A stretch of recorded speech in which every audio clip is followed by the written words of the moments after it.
first came across Rachel many years ago when she had her first business, Rock & Co. I came across her on Instagram, of course, and really loved kind of her modern and accessible approach to a crystal business, which often has certain connotations. She then transitioned into being a clinical hypnotherapist and rapid transformational therapist, and I worked with her as a patient, I guess you would say, and absolutely loved the modality and experience and saw pretty amazing kind of shifts and results very quickly. So I was really keen to chat to her about kind of her journey from, you know, being in the corporate kind of advertising environment to moving into this more spiritual healing space, and kind of learn if that was challenging, what came up for her, kind of shifts in identity with that change, and learn kind of more about that in her approach to business, life and family. Something I really love about Rachel is her openness and willingness to just try things. You know, she says in this podcast, I absolutely love what I'm doing now, but do I know that I'll be still doing that in 10, 20 years? I'm not sure. And I think this trust and openness to trying new things and giving things a go is, a really amazing quality. So check out her website and businesses. I'll leave all of the links in the show notes. And I really hope you enjoy this conversation with Rachel.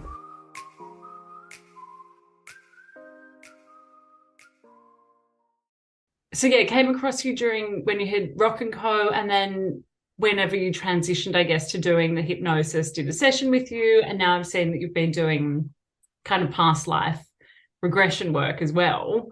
So I'm really curious, like, how, I guess, that all unfolded in the sense of how and why you started Rock & Co, and then how it evolved into RTT and then past life regressions. So I was in advertising for 16 years, and then still freelance for a while when I started Rock & Co.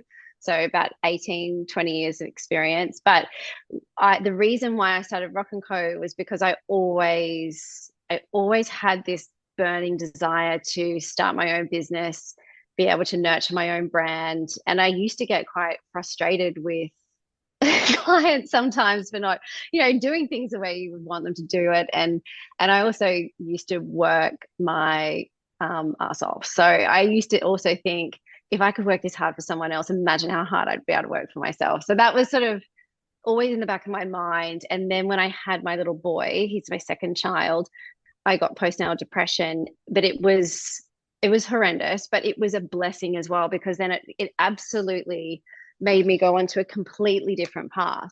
So I started to dive into, I guess at the time I had this mentality of fix me, somebody fix me. And so I was going to kinesiology and trying hypnotherapy and doing yoga therapy and trying a whole bunch of different things. And then in that process, I realized that I absolutely loved being in that space. I loved the self-discovery. I loved being able to feel and see this transformation within my own world. And then and this sounds so random, but it was actually quite a random situation. I guess I started following my intuition. So what I found was through the healing and coming back to myself, that this intuitive voice became louder. And because I was trying everything, I bought a crystal. And when it arrived, I bought it online somewhere. I can't even remember where. But when it arrived, I sat on the end of my bed. I didn't know how to use a crystal, but I sat on the end of my bed. And at the time, we needed some extra money. And so I just imagined, I held this piece of citrine in my hand, closed my eyes, and imagined the front door bursting open and all this money pouring down the hallway. And then I just popped it next to my bed and didn't think of it again. And then within that week, we had 3 little financial wins. Like it wasn't like winning lotto, but it was like $500 there and a new dress there. And it's just like all this kind of magic. And I just said to Luke instantly, and this was back in 2015. So I know crystals are quite mainstream now, but in 2015, it didn't feel like, it still felt very hippie or very, out there in a way. And I said to Luke, I'm going to start selling crystals on Instagram. This is what I'm going to do. And he went, okay. And I just went hell for leather. I went and explored how I did a crystal healing course and launched it. So that idea came to me in the September 2015, and I launched in January 2016. So it was quite fast between establishing the brand identity and knowing exactly which way to go. So that so from going to Rock and Co to hypnotherapy, that was a journey within itself. So after 2 years of doing Rock and Co, I then left media and knew that I wanted to study something. So I knew that I wanted to be closer to the actual transformation in people's lives. And I was going to study kinesiology. But then, right at the 11th hour, I just had this voice say, no, it's hypnotherapy. And I looked online, and Marissa Peer, from like the creator of RTT, happened to be coming out the next month. And so by the end of 2018, I had graduated in RTT. So RTT is the style of hypnotherapy that I had first studied. Was it something that you were always drawn to when you were younger or when you were working in media, or was it a complete kind of 180 in terms of, what you were interested in and where you were being pulled? Well, I think for me, in my mind at the time, I thought my friends are going to be so shocked. And I felt like I felt this sense of fear around coming out and telling people I was going to start selling crystals online. It felt terrifying. So for me, I guess in my mind, my identity was very much advertising. This is who I am. And so, but once I started telling people, they weren't surprised either, which sounds funny. I guess as a teenager and a kid, I was always the one off to see psychics or having tarot cards. So for my friends that had known me for a long time, I guess they weren't that surprised. The perception of yourself versus how other people see you can be such a vastly different thing. And often actually those closest to us can see those parts that sometimes we try and not keep hidden, but maybe don't express as much as, we would like to. Exactly. And I think it's the people that are close to us can sometimes see our potential before we can. Yeah. And we definitely, I work with clients all the time that are going through changes and transformations, and we build it up in such a way that it's so much scarier for our minds and the way we think that we are perceived, rather than when we actually do the thing or put ourselves out there or make the change. Quite often we end up surprising ourselves and thinking, oh, it actually wasn't that scary. Actually, no one cared. So, okay, so you then went from Rock and Co to RTT. So I've experienced RTT and it was amazing. It was such a cool experience. But do you mind kind of just chatting through kind of exactly what it is and how it works? Yeah, for sure. So RTT stands for Rapid Transformational Therapy. And I hate that term because I feel like, yes, it can be absolutely rapid for some people, but I don't like to ever promise anyone that you're going to absolutely change your life overnight. I see it all the time, but I find it can put this pressure on the transformation rather than letting things unfold naturally. So just want to start by saying that. But it is a modality that I have had hundreds and hundreds of clients now. And I have had so many that have done a lot of talk therapy. They have tried a lot of other things. And within this modality, they do see a change instantly, because the way it works is that we start with an initial 2-hour session. So I always work with people in a 1-month container. And the reason I do that is because I want to be able to support people through the changes and transformations over the month. For some people, it can, it really helps them to have actions and exercises and coaching along the process to help them ground in the new beliefs. So in the initial 2-hour session, we start with a hypnosis that goes back to the root cause of the issue. So it doesn't matter whether it's binge eating, whether it's anxiety, whether it's soul purpose work, whatever the issue is that someone comes to see me for. And I have clients now that will sign up for a 12-month package just so that every 6 weeks they are razor focused. They've got a really clear mindset. So yes, you can use it to solve problems, but you can also use it to just continue to make sure that your mindset is fantastic across the year. So we go back to memories. We're looking for the root cause of the issue. And what I'm trying to find is the memory itself doesn't necessarily matter too much, because you haven't just believed that or thought that one time. If you had a belief of, I don't feel seen, for example, that hasn't just come up once, that has come up 600 times. So the memory itself will be whatever feels safe for the subconscious to explore, or whatever is most important for the subconscious to explore in that moment that we're together.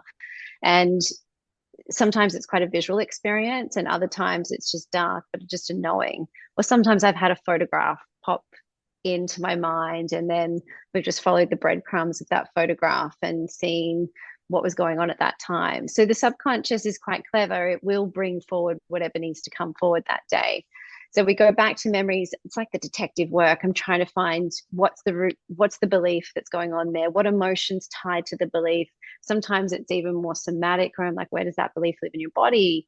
What does it have to say to us? So there's that part. Then there's a healing involved in it, and that is quite individual to the person. So sometimes that is inner child work. Sometimes it's like I just described then, which is more somatic experience. And then, and this is the beauty, I think, of RTT, is that you close with an upgrade hypnosis where I record that part, that 10, 15 minutes, and the client walks away with that recording. So the reason why that, I think, is the magic of RTT, because a lot of hypnotherapy, you'll keep going back to the hypnotherapist for the hypnosis. Whether when you're using RTT, you are walking away with the recording, and because the mind learns by repetition.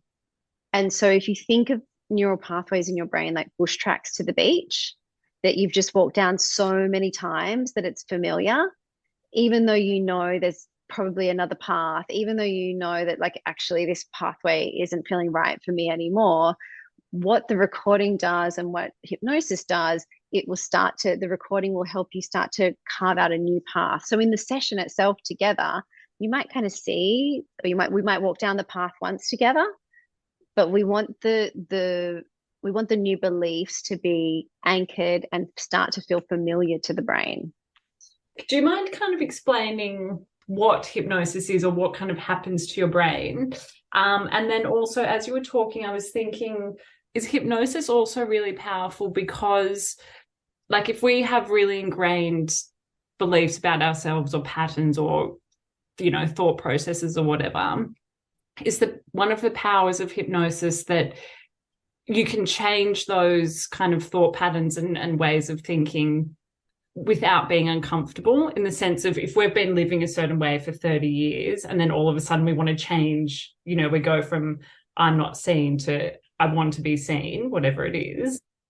That is a really scary jump sometimes, because you've been living in a particular way for so long. So when you're in or under hypnosis, is it almost an easier shift to make because your brain is in that state?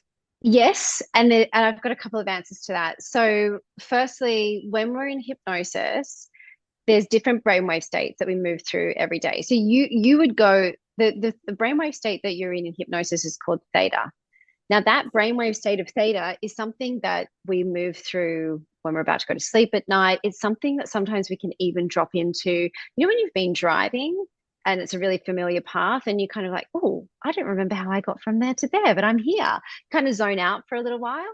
So that you're going in and out of theta all the time. you might do it, you might find it quite hypnotic when you're swimming laps of the pool and lose time. So anywhere where you kind of feel like you're losing time, or it's kind of this beautiful, that beautiful space between just about to fall asleep or you're just waking up, that's hypnosis. So it's nothing to be scared of. You're actually moving through that all the time. So between the ages of 0 to 7, you are in this beautiful theta brainwave state for most of the time.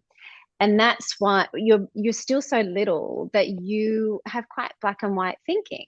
If mum is sad and upset, little kids quite often go, I must have done something wrong. They start to because they're quite because little kids are quite like, they are their entire world, right? And so they might pick up some on a slight sign of, let's just use the example of it's not safe to be seen. They might just be witnessing their parents fighting a lot, and they just don't want to get involved in it. So they hide away in their bedroom. So that's why hypnosis is so powerful, because we're able to access that same brainwave state where the programming first occurred and start to reframe it.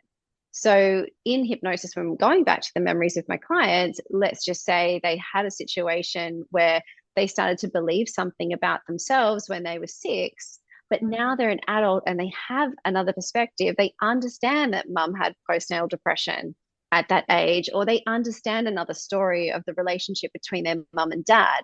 And so in hypnosis, they can see why little 6-year-old them or 5-year-old them started to believe that and think that. But now as an adult, they have the context that they can reframe it, and they can start to see that that doesn't need to be true for them anymore. The other thing I want to say on it is that quite often my clients might come in having an idea, especially the ones that have already done a lot of work on themselves. They kind of have a little bit of an idea about what might be going on. But once we get into hypnosis, there'll be other stories and beliefs going on too. So if someone was to come to me with binge eating and they've done a lot of talk therapy, they might have an idea of, they have a belief of, let's say, I'm not enough. But once we get into hypnosis, there's another belief in there and another belief in there. And there's these 3 beliefs creating this perfect storm, so to speak. So the recording that I create for them at the end, I'm reversing all 3 of those beliefs. I'm anchoring them in with the new emotions they want to feel and experience in their world as they're moving through their days. And that's why when I'm working with people, I want to work with them for an entire month, because I think it's really important to ground it all in with real life action, ground it in with the recording, make sure they feel supported with the changes, because they have, a lot of my clients have thought and felt a particular way for 30 years, 40 years. And so to start telling their mind every single day, or their brain every single day, actually it is safe to be seen, that can feel quite scary. For some people, that is quite a leap. So it's important that they have the support around them during that change. Yeah, yeah. And I guess, like you said, like those thoughts or that programming is just the brain trying to keep, that person safe. So that can be, yeah, quite a scary jump. Exactly. Yeah. What you do is also almost, I don't know, it'd be interesting to hear your thoughts, but it's like somatic work with talk therapy. So it also feels like almost this really nice blend of a few different kind of modalities. The creator of RTT, Marissa, she combined what she considered the best elements of CBT, psychotherapy, and hypnosis. And so she's taken these different parts. The part where it is more of a somatic experience, that is something extra that I have added in and learnt over the years that I've been practicing, as well as now with clients, which is not RTT, but it's unique to me, is I found a lot of my clients didn't know what it looked like and felt like without the problem. And so I quite often now, if it's appropriate for the session, I'll take them to a future vision. So I'll ask the subconscious to take them to a future vision, a future scene on what does it look like to not binge eat anymore? What does it look like and feel like to be confident? Because my sense of confidence and what I might do when I feel confident is completely different to someone else. So actually, when I'm feeling nervous, I will overtalk and almost look more extroverted, and when I'm feeling grounded and confident, I'm actually really calm. Whereas for some people, they might sort of pull back more. And so for them, their natural state of confidence is more bubbly and it is more effervescent. And so if I'm taking them to a future vision on what does confidence look like and feel like for them, not only do I understand what it's like for them and put the right words into the recording that's unique to them, but it also gives them a North Star so that when they're falling asleep at night or when they are waking up in the morning, they can anchor that visual into that beautiful, delicious theta time just as you're coming in and out of sleep. And so that I feel like has been a major game changer for me and my clients to be able to anchor these new ways of being in a way that's actually really natural for them. Yeah. So the 2 hours sounds like a long time that we're working together in that initial session, but I feel like it's an important first step to be able to uncover the root cause, reframe it, be able to have a healing of some kind, future vision sometimes when it's appropriate, and then this closure with the integration.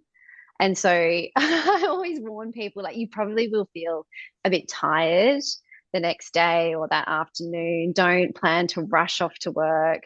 Drink lots of water. Have an intention that you're going to do a lot of supportive grounding things for the next few days, whether that's walking, laying in the grass in the backyard, having a bath. Just make sure that you have the space to really relax after the session. Do you do past life regressions or have I made that up? Yeah.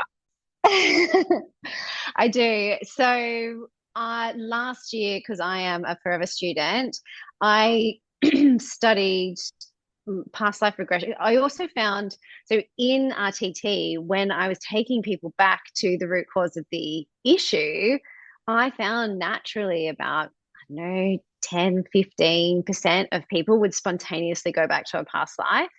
So even though I would work intuitively and help support them, I felt like I just wanted some extra training around this just to make sure that, was there any other new techniques that I could learn, and was I doing it in the safest possible way for my clients when it did come up. So I took extra training on past life regression and life between lives. So the course that I did covered both. And I am now offering past life regression, but I probably won't start selling life between lives until middle of the year this year. What's life between lives? So the beauty of the subconscious is it's a portal. Basically, it's a portal for future visioning, future timelines. It's a portal to access past lives. It's also a portal to the higher realms. And so if I'm doing a life between life session, you go to the most recent past life, understand, so the part life just before this, because some people have had hundreds, thousands of past lives, but we want to understand what was the lifetime just before this one. We go to the death point and go from the death point up to the higher realms. You have your what do we call it? You have your review with your guides around that past life, what lessons you learned, what you didn't get maybe right, what you did get right. And then in a life between life session, you spend it's really long. So we do 2 hour past life regression, and then we meet again to do 3 hours in the higher realms. And so you're understanding your mission in this lifetime, you're understanding any karmic patterns with people. So for example, when I did mine, it was, I took in my son's name, my daughter's name, my husband's name. I took in my parents, some key friends' names. So then the therapist could, if those names came up in the session, they could ask more questions around them. So yeah, you understand why you chose the body you chose, the parents you've chosen in this lifetime. It's honestly such a trip. And I hear a lot of people at the moment doing a lot of hallucinogenic stuff. Mushrooms are quite a thing right now, and ayahuasca. But I mean, I've never tried hallucinogenics, but this was probably the trippiest experience I've ever had. It was amazing. And what I found is it's given me a real sense of calm, but not because I necessarily know, just because I know my mission and understand my gifts and everything. It's more this sense of calm that, I don't know, a sense of peace, I guess, that I'm on the right path, and that just seeing things from a higher perspective, I think, gives you a sense of peace in your own life. Mm. And do you think that we all come here, or we're born into this body, I guess, in this world with um almost a context that we need to break free of, like I'm not enough, I'm not good enough, whatever it is for each person that we carry through each life that we then sort of have to break free of? So the way I understand it is that this is like soul school, and we have elected to come here because it does have the contrast in this lifetime. It has, we're able to feel, so up in the higher realms, it is pure love, unconditional love and light. Here, we get to experience what it feels like to be lonely. We get to experience what it feels like to be heartbroken and sad. And we have this polarity of emotions that is being human, right? The good and the bad, the beauty and the mess. And because of that polarity, and because we can experience all of those things, it actually fast tracks our evolution. And so we are all here for sure for a mission, but sometimes we'll be birthed into a family that might be fast tracking that in a way. So if you're here to learn the lesson of unconditional love, then growing up, you might not have felt that. Yeah. I mean, that totally doesn't excuse the really shit things that can happen to people and in this world. But for me, it gave me a sense of peace. Yeah, yeah. Mm. And then you sort of touched on it before, but with each kind of iteration, I guess, of your business and what you do, when say RTT came up or doing the past life regression work, was there always just like a gnosis in you that that was the right next step to take, even if it didn't kind of maybe intellectually at that time make sense? Or what's your kind of thoughts on kind of following the... Yeah, it never intellectually makes sense to me. I guess in the lead up to all of those changes, though, there is an intuitive pull. There is something that's going, what's the next thing? Or there is something that, like I said, when I was in advertising, there was a sense of I want to be doing something for myself. I want to be doing something for myself all the time, but I didn't know what that thing was.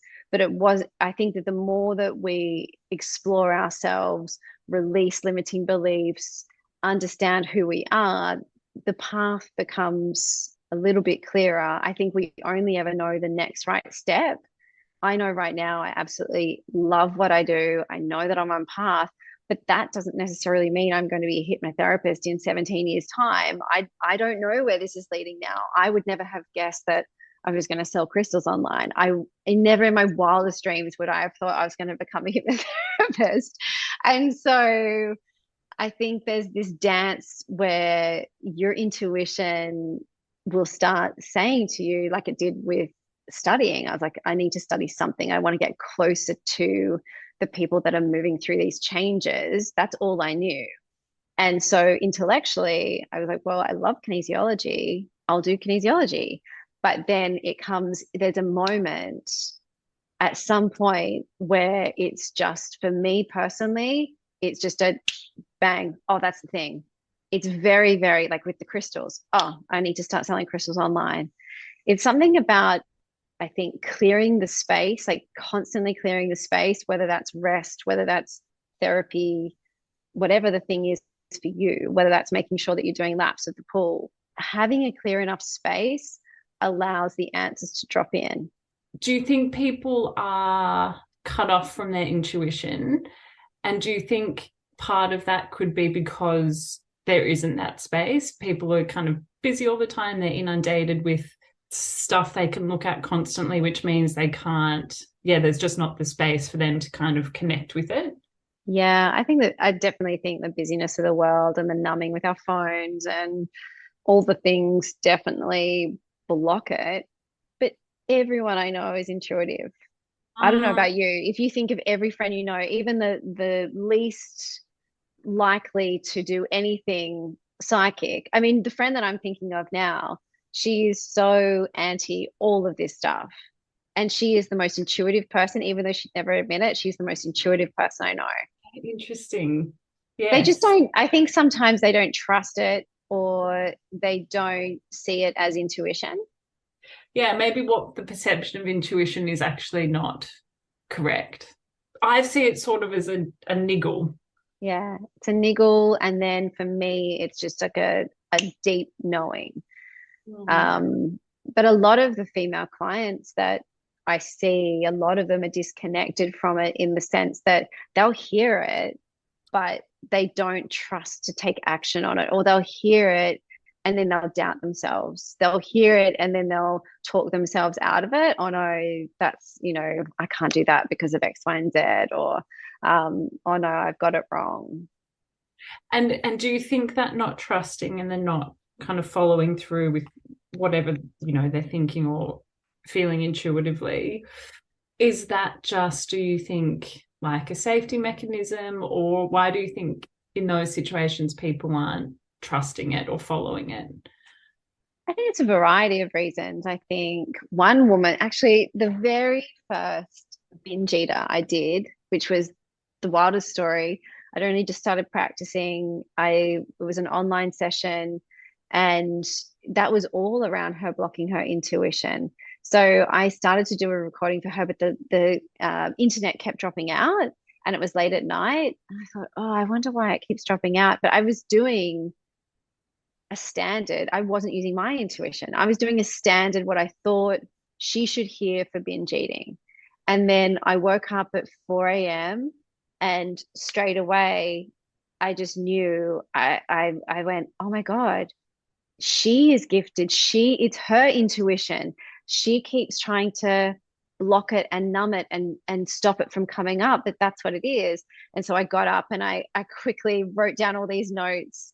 I re-recorded her recording, and then I called her at an appropriate time and I just said to her, does this track? And she said, yeah, it's absolutely right. And I caught up with her. Because she was one of the first binge eaters I did. I would check in with her every now and again, and yeah, she still hasn't. That one session, that 1 month of listening, she just has never binged again, and she's making sure she has this clear channel now. Now, I think two things that like popped into my head when you were speaking about that, even the mechanism of binge eating is like pushing down, Mm-hmm. so it's interesting that that's the way she sort of dealt with it.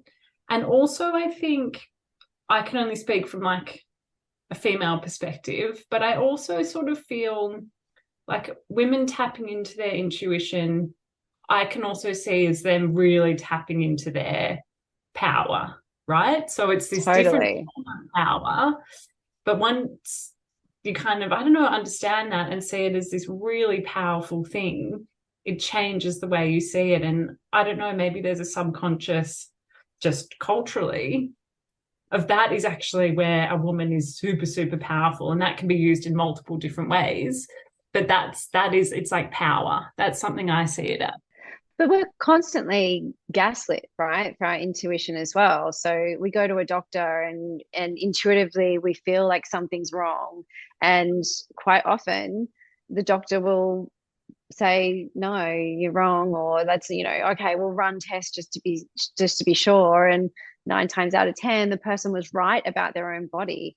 Whether that's the birthing process or as a mother, you have to be a real advocate for your kids, sometimes insisting that they go and get a test or they go to hospital that night. And I hear stories all the time where friends are like, well, thank God I trusted my intuition on that. Or thank God I didn't listen to what the doctor had to say. So, I mean, that's just one example, but I think you're right. As a society, we're quite often being told we're being silly or dramatic or Even what you said before, I've thought about it a lot recently with like kind of the move to plant medicine. I think that can be super helpful in totally. the right circumstances, and it can sort of help with this huge shift in someone's mindset or perspective. But it can also then just become something external that we need to rely on. Yes, Whereas kind of the work you do and also seeing intuition as a power, it's this real kind of understanding that we kind of, it sounds so cliched, but we kind of have the power and hold the answers. exactly. And I think that if that's completely right. And there's something about trusting that you do have the answers within that is so powerful. If there was one thing, if I could teach everyone to just do this themselves, and I quite often will teach my clients, okay, let's over the next month, when that feeling comes up, start doing it like we did in session. Put your hand, where is it in your body? What does it have to say? Let the emotion tied to that feeling just move out of your body. I think there's sometimes we intellectualize things, or I want to intellectualize everything and analyze everything. But as in the last year, I've been more at peace with not necessarily having to have an answer for every emotion and just let it move out of me as well. Well, on that, a question I wrote down as you were talking before was how kind of this work and you helping others kind of heal, how has that impacted your own, and again, you don't have to obviously go into detail, but like your own healing journey, or how has that sort of worked together? Well, I think it's an absolute privilege to do this work. It's something that I just don't take lightly at all. And it's interesting because quite often, and I know a lot of other therapists and people working in this space will say the same, quite often the words coming out of your mouth are exactly the medicine that you need to hear yourself. Or I'll have a wave of clients in a particular week that all seem like completely different sessions. One seems like a money block session, and he's a 50-year-old guy, and one seems like a confidence session, and she's a 29-year-old girl. And they'll seem completely disconnected until I understand the root cause of everything, like the message that's coming through that week is for them, it's the collective, and it's for me. So I do feel like my own confidence has definitely strengthened through this work, my own intuition, being able to, yeah, I don't know how, yeah, sorry, that's it. Yeah, I don't know what else to say on that. And I guess on that, as your business has evolved, how have you dealt with kind of any doubts or, oh, what am I doing? I shouldn't do this along the way? Was it just complete trust? Was that hard to kind of manage? I think like they say, like trust is like a muscle, and the more you use it, the more it strengthens. And I mean, I've always been someone that kind of will take a risk or throw the spaghetti on the wall, so to speak, and see what sticks. Like have that, I try and have a lightness.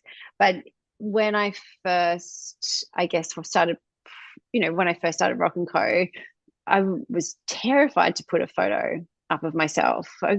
That would have caused massive anxiety. Now I don't find it that big a deal.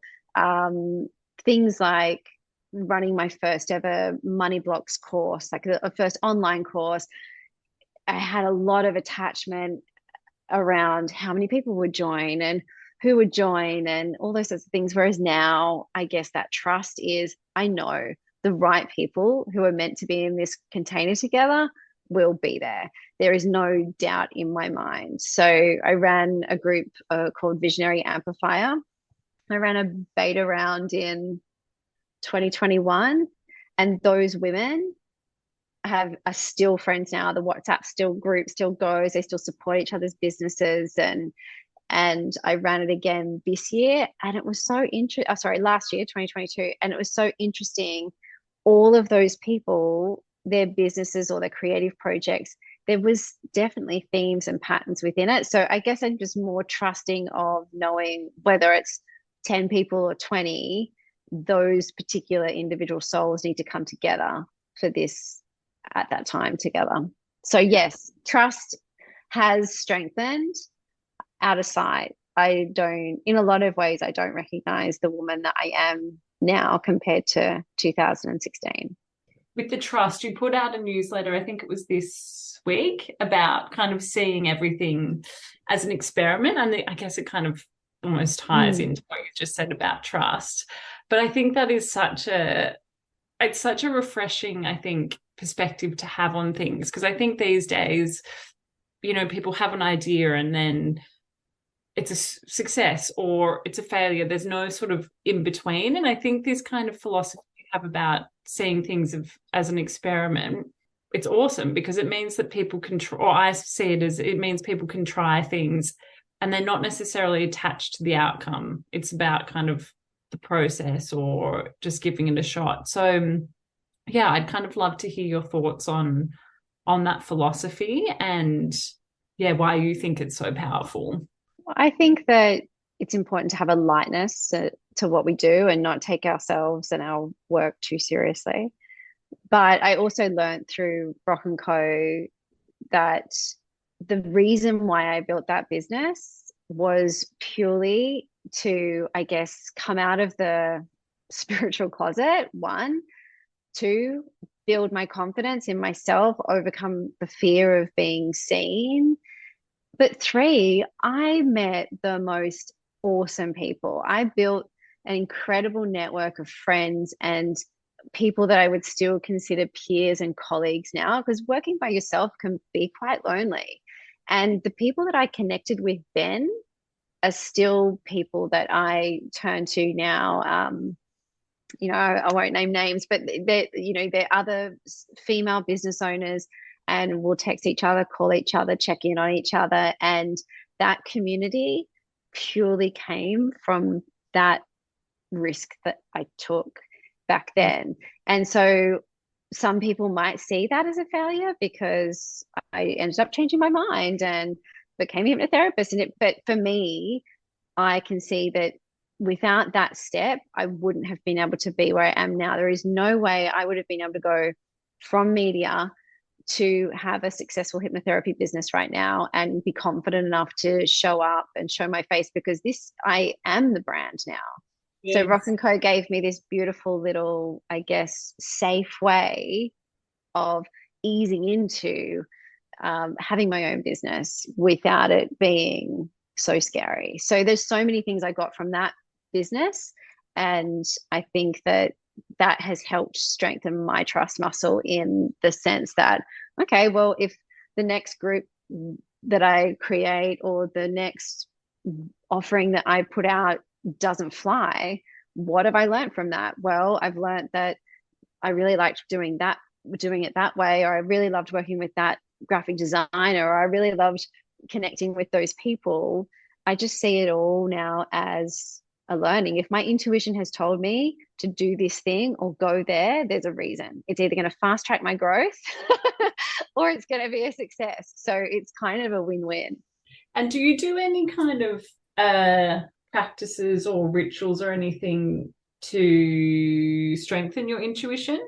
I have tried everything. No, maybe not everything, but I dabble with things all the time. I go through real phases with journaling just to get everything out of my head. And I feel like that can be sometimes a good way to tap into your inner voice and intuition. I teach a lot of my clients this exercise where start on the stuff that doesn't really matter too much, to listen to your inner voice or your intuition. So should I wear the red top or the blue top? Listen to what it has to say. Like, like the low ticket items where it doesn't really matter. Let's say there's two ways to get to a particular place. Should I turn left or right? Just I think that was what I was doing in 2016. And that helped me understand the difference between my fear, anxiety voice and my intuitive, calm, just do that voice. Yeah. And I think it's really easy for those two voices to get confused and not knowing which is the intuition and which is the fear, anxiety voice. Yeah, it takes practice. Yeah. I still work with crystals. I go through phases with essential oils. At the moment, I'm in a real vetiver on the bottom soles of my feet phase just before I go to sleep. I love it. I find it so grounding. I find scent is a big thing for me. So different incense or different essential oils burning at different times. So in the last Visionary Amplifier group that I ran, as I was calling in, well, I was trying to work out who are these people that I'm communicating to, so that I was creating content purely talking to them that would connect with them. I pulled some cards on like some tarot cards on the energy of the group so that I understood the energy of the group when I was writing content.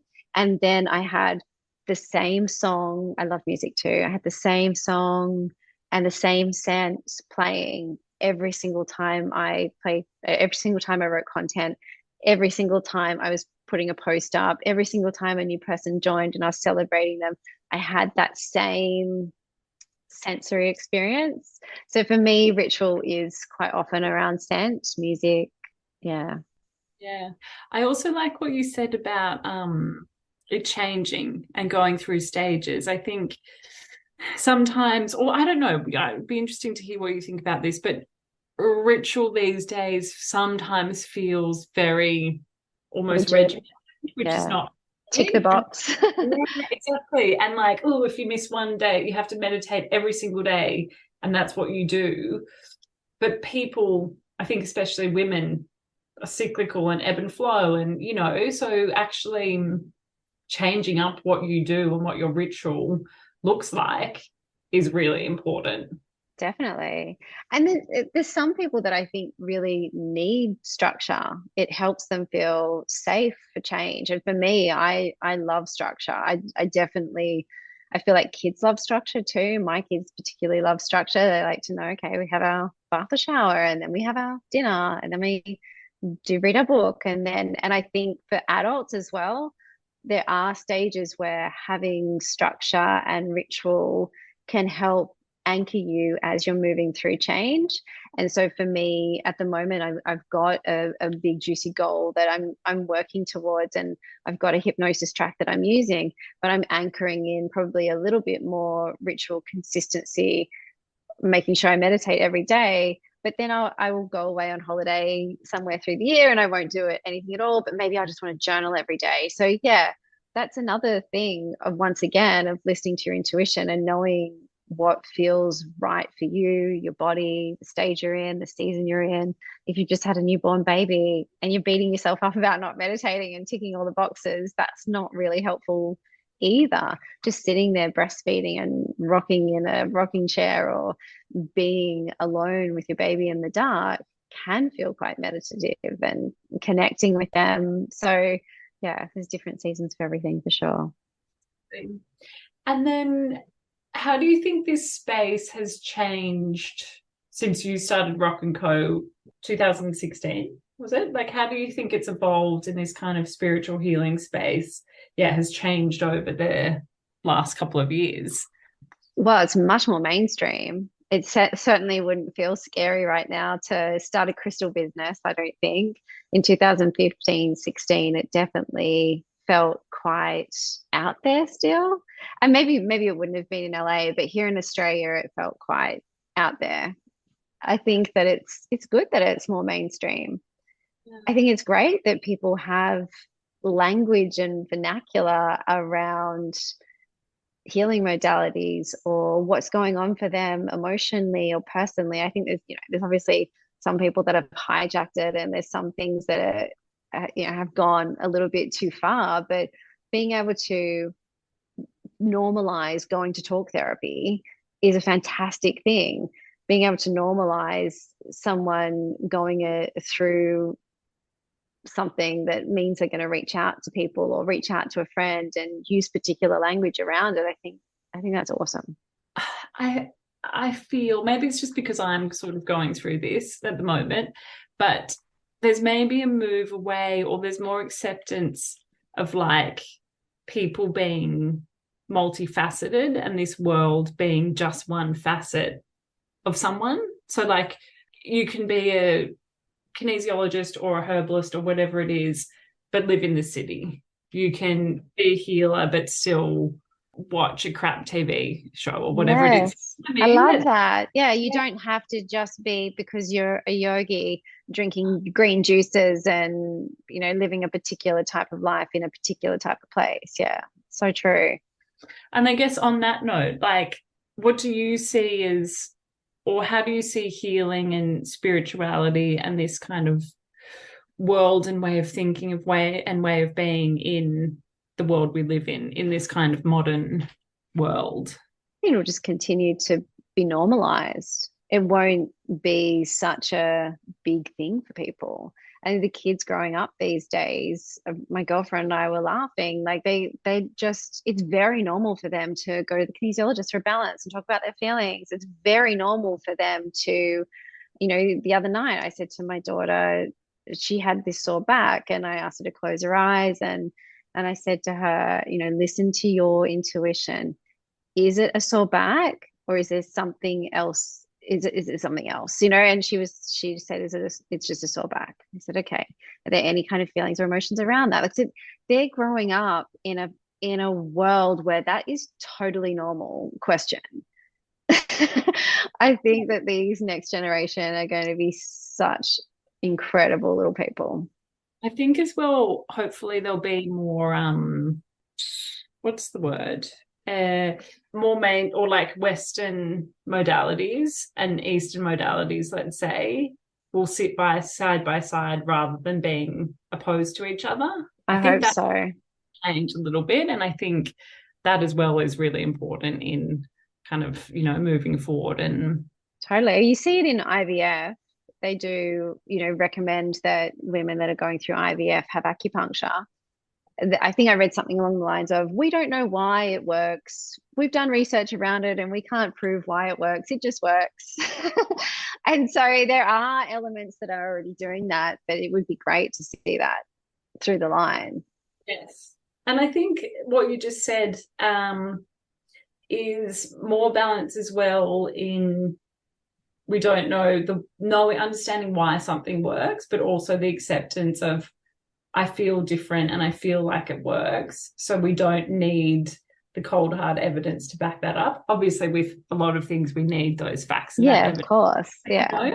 Also, like, or I feel different, so that's enough for me to keep going forward, or it legitimizes it rather than needing all of this kind of information. Yeah. And I mean, I'm a big fan of go to the doctor, have a blood test, making sure, if I'm working with someone on a physical condition like eczema, or even I will ask them in the connection call, have you done the gut healing stuff? Have you seen a doctor? Well, what have you done in the past? I want to know that they have eliminated anything scary, but there is just so much unknown as well. And I think that there's probably still not enough people that are open to that in their 30s and 40s today.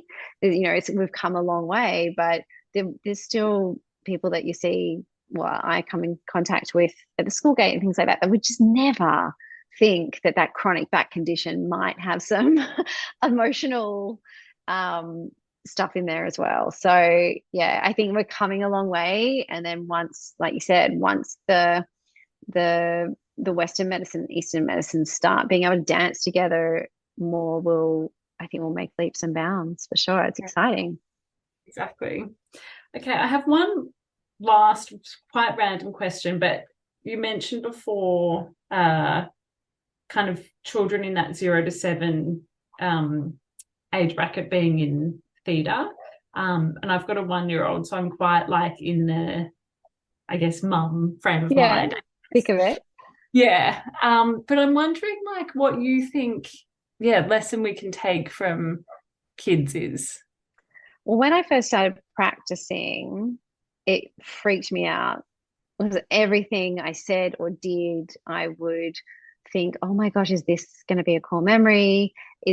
Has she established the belief now that her questions aren't important? And because I dismissed it because I was looking after, had a little one on one shoulder and cooking dinner and, dismissing the toddler for a minute. And so there was a lot of mum guilt around that stuff until I realized that after doing many, many sessions that we actually have no control.